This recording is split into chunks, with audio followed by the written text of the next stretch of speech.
Hoy entonces hablamos de padres que trabajan y por supuesto culpa y reparación, porque sentimos culpa cuando trabajamos y tenemos que dejar a los niños, y luego la consiguiente reparación. Padres, usamos padres que trabajan porque es el plural inclusivo que incluye a las mujeres también, ¿verdad?, que trabajan. Y ahí nos vemos cómo el papá está en sus cosas y la mamá en sus cosas. Ustedes dirán, bueno, pero esto es bueno, trabajan con el niño en la casa. Es cierto, pero es mejor que irse a trabajar afuera. Pero de todas maneras, esto nos tiene que preocupar porque a veces uno está en cuerpo, pero no está en alma, no está en espíritu, no está en ganas de comunicación, de querer estar con ese niño. Y los chicos son muy sensibles a esas cosas y los capturan. Para empezar, vamos a preguntarnos qué es la culpa, ¿verdad? Y esto no pretende de ninguna manera, digamos, cerrar el tema y dar todas las soluciones, sino que lo que pretende es abrir una conversación social sobre un tema que muy pocos artículos científicos hay. Hay muy poco, hay mucho sobre los padres que trabajan y cómo se sienten los padres, pero no sobre cómo se sienten los niños de los papás que trabajan.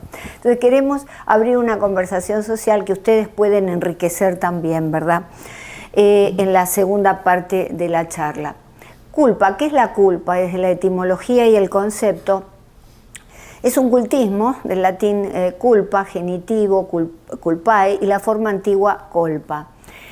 ¿Qué significa? Significa, fíjese qué notable, falta, fracaso, pecado, desvío pasional, defecto o imperfección de un trabajo. Si yo estoy cortando una tela para hacer un vestido y me equivoco, eso es una culpa, una imperfección que dejo allí. Es un caso muy original en el cual el significado de la palabra culpa se transforma en la causa, porque yo siento culpa después que cometí una falta, un fracaso, un pecado, etcétera, etcétera. Vale decir que esto es original. Desde el punto de vista conceptual, la culpa es un sentimiento complejo que corresponde exclusivamente a los humanos y que se manifiesta en infinidad de maneras y de tipos. Desde el punto de vista psicológico, toda culpa que podemos sentir exige reparación, porque de lo contrario obstaculiza el normal flujo de la vida. No nos sentimos bien, tenemos que reconocer que tenemos esa culpa para poder entrar en la reparación. ¿Cuántos tipos de culpa existen? Existen la culpa legal, psicológica, religiosa y yo le agregué también la psicoanalítica. En la culpa legal hay una infracción de la ley, un delito que produce un daño a alguien, si es voluntaria es culpa dolosa y si es involuntario culpa negligente. En el caso de la psicológica, es una reacción emocional a la convicción o conocimiento de no haber cumplido con un deber o responsabilidad, que es muchas veces lo que le pasa a los padres, y lo tienen ahí como una piedra en el zapato y no se sienten bien y no saben cómo salir. La religiosa es la transgresión voluntaria de la ley de Dios en pensamiento, obra u omisión. Y la psicoanalítica surge del conflicto interno entre los instintos y los mandatos sociales. Esta cosa del superyo, que en donde están los mandatos, lo que debo hacer y lo que yo deseo hacer, que son los instintos. Entonces, siempre ahí hay un choque de estas dos fuerzas. Por eso es una lucha de fuerza antagónica, ¿verdad? ¿Cuántos tipos de sentimiento de culpa existen? Y acá vamos adentrándonos en el tema. De culpa reflexivo. Yo me siento culpable. En este caso es el tema que nos ocupa, no estoy mucho con mis chicos y entonces hago una autorreflexión, ¿no? Y estoy preguntándome, ¿esto está bien lo que hago? ¿Cómo puedo enmendarlo? Y entonces el sentimiento de culpa reflexivo nos da preocupación por las consecuencias, empatía y orientación hacia el otro. El sentimiento de culpa irracional puede ser consciente o inconsciente. Y este es el sentimiento consciente cuando a veces sentimos que hemos decepcionado a alguien, que hemos dañado a alguien.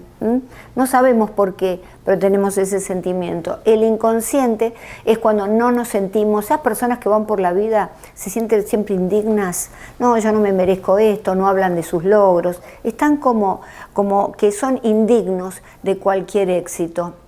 de culpa patológico también es una culpa irracional, neurótica, inmediata y destructiva. Acá estamos también en el ámbito del psicoanálisis, vale decir, la autocrítica es tan feroz con la misma persona, que es autodestructiva, por supuesto. Y está en la base de las tendencias a tener accidentes, esa gente que siempre tiene accidentes, que siempre se enferma. Ahí hay una culpa irracional destructiva. También está en las tendencias al delito, y las tendencias masoquistas, que son las tendencias a autolesionarse. De culpa saludable es una emoción útil, ayuda a reparar y asumir responsabilidades. Entonces, si nosotros iniciamos un proceso reflexivo, nos preocupamos por lo que está pasando, no solamente que lo sentimos, y tenemos empatía y orientación hacia nuestros niños que están solos, podemos desarrollar la emoción útil esta de culpa saludable, ¿verdad?, que nos ayuda a reparar y asumir responsabilidades. La culpa tiene una relación con el deber también, un deber que fue infringido, que no se realizó adecuadamente. Y entonces, haciendo una digresión, Emmanuel Kant nos habla de las dos formas de cumplir un deber, un gran filósofo, siglo XVIII, nos dice que está el imperativo categórico, el deber se cumple no por castigo, sino porque es lo correcto, es decir, yo no robo porque hay una condena moral, pero es interior, es ética mía, no porque me van a apresar. Y el imperativo hipotético, el deber se cumple por miedo al castigo, es decir, no robo porque tengo miedo, pero yo internamente no tengo problema en robar, en matar, lo que pasa es que tengo miedo que me encarcelen. Estas dos, ya el imperativo categórico en nuestra cultura está como desapareciendo, ¿verdad? Este también, porque nuestra cultura desarrolla un imperativo cultural que es posmoderno. El deber, para este momento en que vivimos, es ser feliz de manera individual, egoísta y efímera, sin importar si lo que hago es correcto y sin miedo al castigo. Quiero decir que esto nos lleva a perder el sentido comunitario. Es una cultura que ya estamos cada vez más desunidos. Y la primera familia, la primera sociedad, que es la familia, también se observa esta desunión, en donde los padres están constantemente fuera de la casa y los niños quedan. No todos tienen la suerte de tener una abuela joven que tenga dinero, que no necesite trabajar, dispuesta a quedarse con los niños. No todo el mundo tiene esa suerte. El que lo tiene, bueno, fantástico, pero estamos hablando de la generalidad, de la mayoría de la gente. ¿Cuáles son los síntomas en padres del sentimiento de culpa? Compensaciones materiales, es el papá cajero automático. Entonces, bueno, me voy a la mañana, dejo dinero, o vuelvo y le doy dinero para tenerlo ahí. Y yo lavo un poco un sentimiento de culpa, que no pasa nunca la acción, es nada más que un sentimiento. Falta de supervisión, porque claro, si no estoy nunca, pero además no quiero poner reglas ni supervisar. ¿Por qué? Porque de alguna manera tengo miedo que se ofenda conmigo, que cuando sea más grande se quiere ir de casa. Permisividad absoluta, que haga lo que quiera, nunca pongo reglas. Si lo dejo con una nani, bueno, no hay reglas de parte de los padres y entonces los chicos hacen lo que quieren. Ni agotamiento mental, porque esta situación para los padres realmente es angustiante cuando tienen hijos. Síntomas en los niños por ausencia parental. Y esto es, yo le puse allí subtitulado, abandonados dentro de su propio hogar, porque el abandono en los niños está estudiado desde el abandono en las calles, en los hospicios, en los hogares de guarda, en la adopción, hasta llegar a este fenómeno muy actual, muy posmoderno, de los niños abandonados dentro de su propio hogar, generalmente en comunidades altamente materialistas, como estamos acá en Estados Unidos, ¿no? Que estamos muy a gusto, satisfactoriamente, pero tenemos esto que de alguna manera merece ser resuelto. Entonces vemos que el Departamento de Salud y Servicios Humanos nos dice que este gran espectro de niños abandonados afecta el desarrollo cerebral del niño. ¿Por qué? Porque el niño en principio está con mucho estrés. El niño tiene mucho estrés porque papá y mamá no están. Y está bien atendido, está bien comido, está bien vestido, va al colegio, lo van a buscar. Pero papá y mamá no está allí. Entonces afecta en un sentido el cuerpo calloso, que lo ven mucho más chico en estos niños con este abandono parental. Además, el estrés hace que desde muy pequeños su cerebro, somos química y electricidad, se empiece a conectar bajo la influencia del cortisol. Y esto lo dice Luis Cosolino en Neurociencia de las Relaciones Humanas, un libro muy recomendable, en donde ocurren toda esta serie de cambios en el cerebro del niño. La sustancia blanca, que es la que permite que las neuronas se conecten entre sí, bueno, está más deficiente en estos niños. Entonces tienen problemas de comprensión, de socialización, problemas cognitivos. No se ven, los chicos más o menos rinden, pero están ahí esos problemas. Por lo tanto, hay ansiedad y estrés, sentimiento de culpa que se desarrolla en los humanos. Bueno, son los únicos que tenemos este sentimiento entre los 3 y los 5 años. Los chicos se culpan de todo, atención, se murió la mascota, se murió el abuelo, nos tuvimos que mudar de casa, se culpan de todo. Algo habré hecho yo, que mis padres se separaron, algo habré hecho yo que se murió. Es así la evolución de los niños y por eso hay que tener en cuenta esto. Sentimiento de culpa, conductas de autocastigo o autolíticas, son niños que tienden a accidentarse, que siempre están como poniéndose en situación de peligro. Drogas, violencia, cuando son más grandes, bajo rendimiento académico, propensos a mentir y engañar, dificultad en relaciones sociales. Claro, porque si tienen una dificultad en la primera sociedad, que es la familia, obviamente cuando salen van a tener dificultad también en expresarse. Rebeldía patológica en los niños, particularmente a partir de los 11 años, está la rebeldía adaptativa. La rebeldía adaptativa les permite a los chiquitos, a partir de los 11, 12 años, a pasar rápidamente de ser un niño a ser un adulto en muy pocos años. Entonces se rebelan, porque además tienen un cóctel de hormonas que los impulsa, quieren hablarle a mamá y papá y decirle yo sé más que vos, y son las grandes peleas que hay a partir de la adolescencia, ¿no es cierto, Barbie? Con los chicos, porque realmente quieren decirle al padre, y hay que permitirlo, papá, eso que estás pensando no me gusta. Y entonces hay peleas porque el padre siempre quiere, nosotros somos los que sermoneamos y queremos saberlo todo, no le damos ese espacio de expresión al niño. Entonces, si los padres no están, viene esta rebeldía patológica, en donde pueden entrar en las drogas, en la violencia, en donde al no poder tener esa figura con la cual dialogar, con la cual intercambiar ideas y sentirse confiado, y sentirse que lo escuchan, va a buscar gente que lo haga, va a tratar de hacerlo con otras personas, pero lógicamente de manera inadecuada, porque además está muy agresivo. Proclives a abandonar estudios, tendencia a sentirse deprimidos, están bajoneados.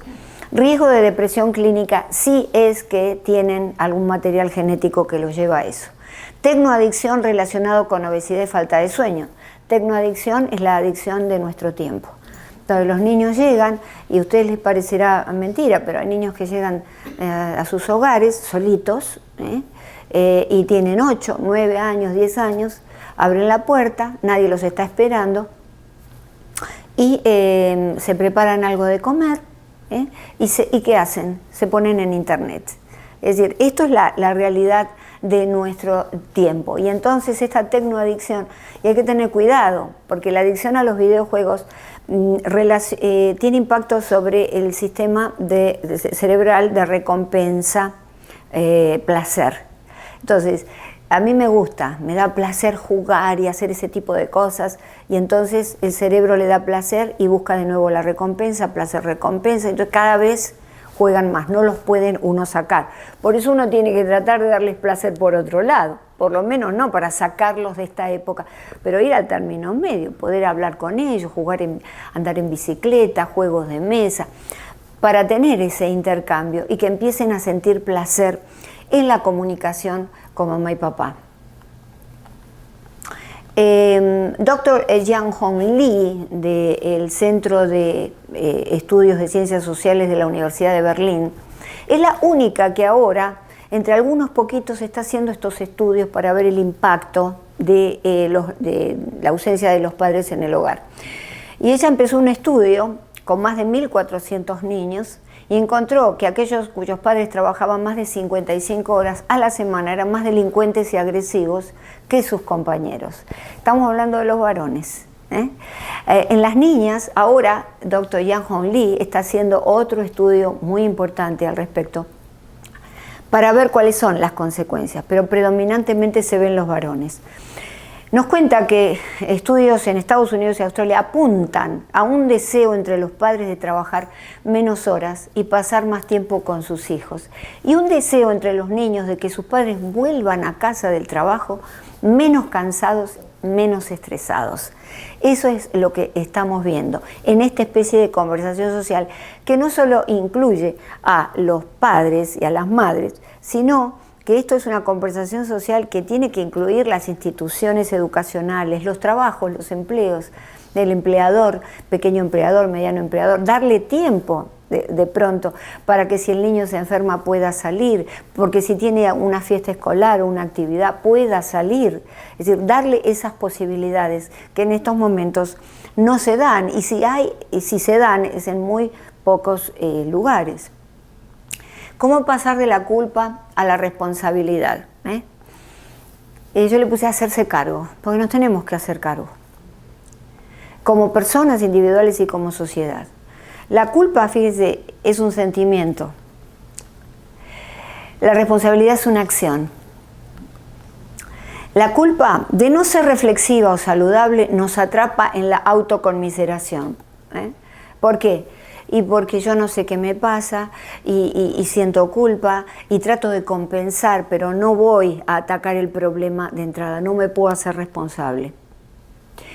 En la responsabilidad tiene la particularidad que se vuelca hacia la persona situación de la que es responsable, toma las riendas de la situación. La culpa tiende a conductas compensatorias, como habíamos hablado, y la responsabilidad a conductas de reparación.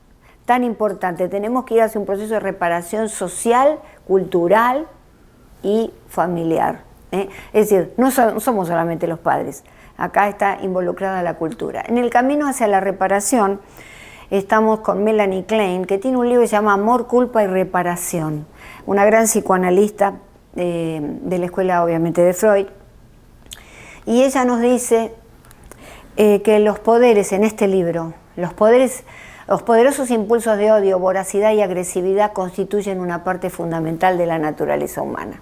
Los niños nacen agresivos, ¿qué duda cabe? Somos los padres que los tenemos que calmar, por eso esta cultura que los deja llorar, que se calme, el niño se tiene que calmar solo. Estamos provocando niños cada vez más agresivos. Entonces, el niño necesita que esa agresividad se transforme en una norma social, que se sublime. No tenemos que alimentarla. Pero también ella nos dice al mismo tiempo que la naturaleza humana la constituyen las fuerzas igualmente poderosas del amor y el impulso a la reparación. Todos tenemos ese impulso. Lo que pasa es que está enterrado por esta cultura y tenemos que poder rescatarlo. El camino es un cambio, como decíamos antes, cultural e individual, en que tenemos que empezar a pensar nuestra vida, no vivir así en piloto automático, desarrollar una culpa reflexiva, una culpa saludable, ir hacia la responsabilidad, la reparación. Esto es muy importante, tenemos que hablarlo. Nuestros trabajos, las corporaciones, las personas que emplean, miles de familias que dejan sus hijos en el hogar, esto tiene que cambiar. ¿Por qué? ¿Por qué yo digo esto, verdad? De que el camino es un cambio cultural, es un cambio de paradigma social.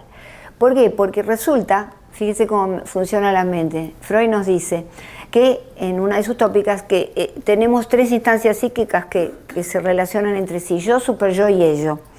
El yo es muy simple, es la sede del principio de placer, que se enfrenta y aparece a partir de los 2 años, y aparece y se enfrenta al principio de placer que es el ello, que es la parte animal humana. Nosotros nacemos puro ello, puro impulso, puro instinto. Somos los padres que tenemos que lograr que ese chico salga del principio de placer, todo lo tengo, todo lo quiero, El bebé llora y estamos ahí, el bebé quiere cambiar y estamos ahí. Está bien eso. La madre tiene que generar esa ilusión en el niño, pero después hacerle entender que la vida no es eso, que en la vida hay que lograr las cosas con trabajo, que en la vida hay que esperar. Y entonces todo eso hace que se forme el super yo, que vela por el cumplimiento de las reglas morales, consensuadas socialmente y aprendidas en la familia, y ya aparece a partir de los 3 años. Vale decir que el niño ya sabe algunas cosas básicas porque lo vio en los padres, porque los papás a través del ejemplo se lo están enseñando. Entonces, este super yo de reglas morales consensuadas socialmente está en todos y nos está llevando a un desastre, porque todos estamos en la creencia que los chicos se los puede dejar solos en la casa, que se los puede dejar con los celulares, con una nani que a lo mejor no tiene ningún tipo de vocación maternal, y suceden todas las cosas que suceden, o con una abuela que está muy cansada, ya una abuela que ya no tiene esa energía de los 20 años. A veces son niños que se quedan con las vecinas, otro lo va a buscar un tío. Hay falta de consistencia y eso es lo que pasa, que el niño necesita consistencia, una figura que esté allí para él exclusivamente. Entonces, ahí están los mandatos sociales influidos por la época histórica o ciertas tradiciones. Hoy la posmodernidad es una época de materialismo, de felicidad, estamos todos muy bien, nadie puede estar triste, todos tenemos que ser felices, todos tenemos que estar en TikTok, tenemos que estar en Facebook. Es una época, estamos en un Titanic, ¿no? Y estamos todos muy contentos navegando, pero se viene un iceberg y eso es lo que tenemos que ver, contra el cual vamos a chocar si no solucionamos esto. Porque los niños que están corriendo en el living de nuestra casa son los presidentes del mañana, los senadores, los diputados, aquellos que van a dar vuelta al mundo para bien o lo van a dar para mal. Entonces, ¿cómo ser responsables y reparar? Estos algunos consejos, porque ustedes después podrán tener otros. Alimentos para el sistema digestivo e inmunitario emocional de tus hijos. ¿Qué es esto? Que así como en nuestro cuerpo tenemos un sistema digestivo, que procesa la comida, en la psicología tenemos un sistema digestivo que procesa las emociones, todo lo que nos pasa. Y lo va a procesar bien o mal, de acuerdo con los padres que tenga, ¿verdad? Con la observancia de los padres hacia el niño. Y si no, se le va a quedar atrancado algo, igual que se queda la comida cuando comemos mal, ¿no? Y entonces eso queda ahí, molesta, genera trastornos, tenemos que tener cuidado.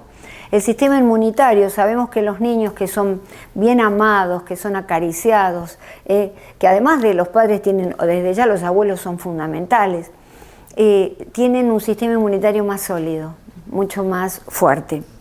Entonces, turnarse para asistir a fiestas escolares y actividades. Siempre uno tiene que ir. El niño no es como nosotros, que nosotros hacemos esto para ver el juicio de los demás. El niño lo hace para que lo juzgue mamá y papá, para que lo vea mamá y papá, nada más, no le importa otra cosa. Entonces, uno de los dos tiene que poder ir a esa fiesta. Está bien, trabajamos los dos desde ya, pero nos podemos turnar. Atención plena cuando estén juntos. Llegamos a la casa y llega al cuerpo como un fantasma, pero el alma quedó en otro lado, el espíritu quedó en la oficina, en lo que tengo que hacer mañana, y hola, ¿cómo estás, querido? Bien, pero yo no le estoy diciendo al niño, no me estoy comunicando con él, sino que estoy con mis problemas. La atención plena es el mindfulness, que no es que nos viene de hace algunos años, el mindfulness. El mindfulness lo practicaba el hombre de las cavernas, y eso lo podemos hacer. ¿Qué quiere decir? Concentrarme en lo que estoy haciendo. Solamente. Entro a casa y yo, así como dejo los zapatos o me limpio al entrar, tengo que limpiarme de todo lo anterior porque voy a estar en contacto absoluto con mi hija, con mi hijo, allí, con la pareja. Solamente eso, es tremendamente importante. ¿Y cómo lo hacía el hombre de las cavernas? Para relajarse y concentrarse, y es evolutivo, es biológico. Miraba cómo caía de una catarata de agua el agua, y ahí se concentraba. Eso es mindfulness. La vela, una vela, el fuego de una vela, yo me concentro en eso, eso es mindfulness. Entonces podemos hacer esos ejercicios para ver si cuando llegamos a casa, llegamos en cuerpo y alma, que es lo que nuestros niños necesitan. Pasar el mayor tiempo posible con ellos, justamente, es muy importante. La calidad, este mundo nos vende que la calidad es más importante que la cantidad, y no es así. La cantidad es tan importante como la calidad del vínculo. Utiliza tu celular para enviarle mensajes de cariño. Vamos a hacer algo bueno con estos celulares, además de trabajar. Frases inspiradoras, frases de otros niños, o de maestros, o de educadores, frases mías, le mando eso, y entonces él al principio lo recibe y dice, ay, pero le quedó. A lo mejor dice, mamá, ¿por qué me mandas tantos mensajes? Pero le gusta. No se equivoquen, le gusta. El chico le dice, mamá, por favor, mi nieta, con mi hija, pero por favor, mamá, no vayas tanto, no, que tengo que... Pero le gusta que ella la siga y esté. Porque esa es la naturaleza de nuestro niño que tenemos que entender. Ahora las madres dicen, no, pero si no, ella no quiere, no le interesa estar conmigo. Y entonces así fácil lo que hacemos es desligarnos de esa responsabilidad, de estar atrás del hijo. Esta cultura nos vende que es malo ser una mamá helicóptero. Y entonces yo creo que ser una mamá helicóptero es muy bueno. Yo he sido helicóptero. Mi hija lo sabe muchas, y creo que esa es la manera, porque uno ve el resultado de los hijos cuando son grandes, ¿verdad? Porque un hijo desde el punto de vista psicológico se ve como fue criado a los 22 años, recién. No dejes la educación en manos de personas o de la escuela, vale decir, la escuela instruye. Los padres educamos en valores, en principios, en condicionamientos morales, en ética, decirles que la moral es el conjunto de reglas que todos nos permiten vivir y convivir y no matarnos como especie. Eso es lo moral. Y lo ético es esa voz que a la noche me habla cuando pongo la cabeza en la almohada y me dice si hice bien o hice mal. Si yo no tengo esa voz, hay algo que me está faltando, lo ético, ¿verdad? Entonces, la educación es siempre de los padres. Jamás negarse a escucharlos, 20% hablar, 80% escucha atenta. Salir del discurso parental. Ay, sí, porque yo, papá, yo a los 18, yo a tu edad, ¿sabes todo lo que hacía? Mantenía la casa, ayudaba a mi mamá y mi papá, mirá vos qué vago. Mirá todas las facilidades que vos tenés y yo no tenía. No es así. Vamos a salir de ese discurso que nos da como medio placer y vamos a escucharlos, a ver qué es lo que tienen que decir. Y después hablamos. 20% podemos preguntar cuando nos cuenta una experiencia, ¿y tú cómo te sientes? Esa es una pregunta poderosa, porque los ponemos en contacto con las emociones. ¿Y tú cómo te sientes?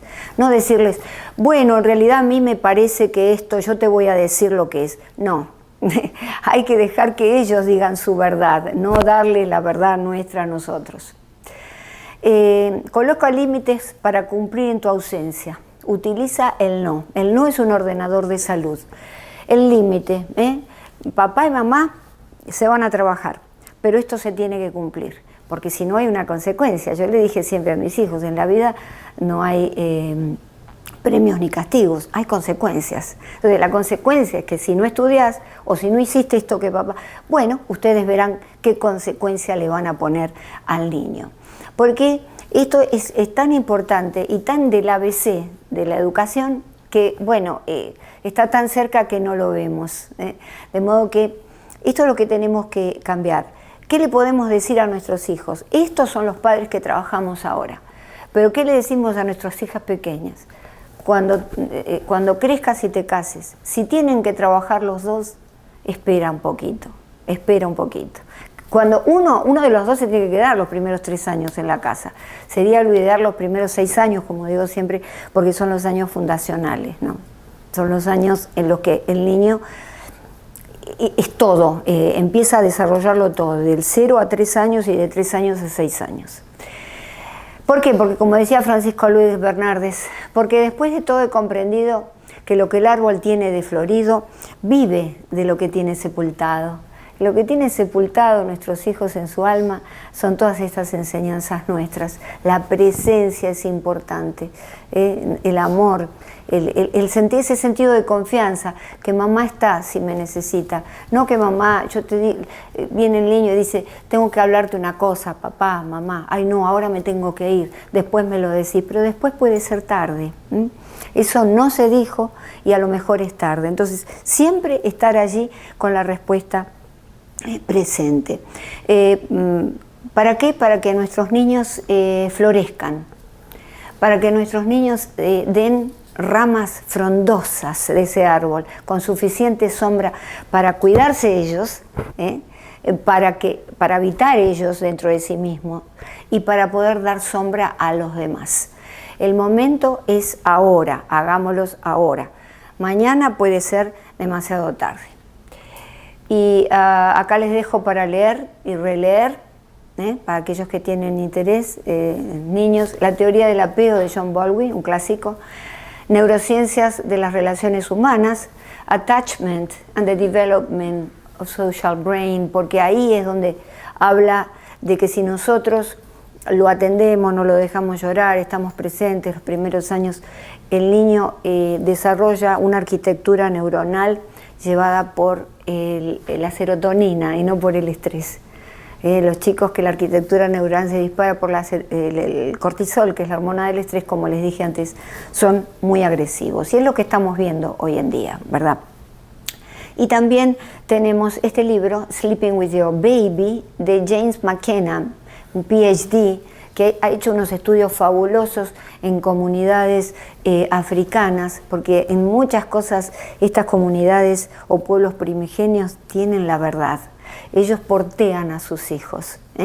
Esas telas alrededor, cuando el nene nace y van caminando con el nene, porque resulta que se descubre que hay un año posterior al parto en que se llama un embarazo extrauterino, pero no en el concepto médico, sino que está ya fuera del embarazo. El niño necesita que lo portee y sentir el latido cardíaco de mamá, el ritmo al caminar, lo que habla. ¿Por qué? Porque son inmaduros. El ser humano nace muy inmaduro. Nacemos, lamentablemente, por eso necesitamos, no somos los potrillitos que se levantan y salen, necesitamos a mamá y papá y estamos tratando a nuestros hijos como potrillitos que se levantan y tienen que ir y solucionar los problemas ellos.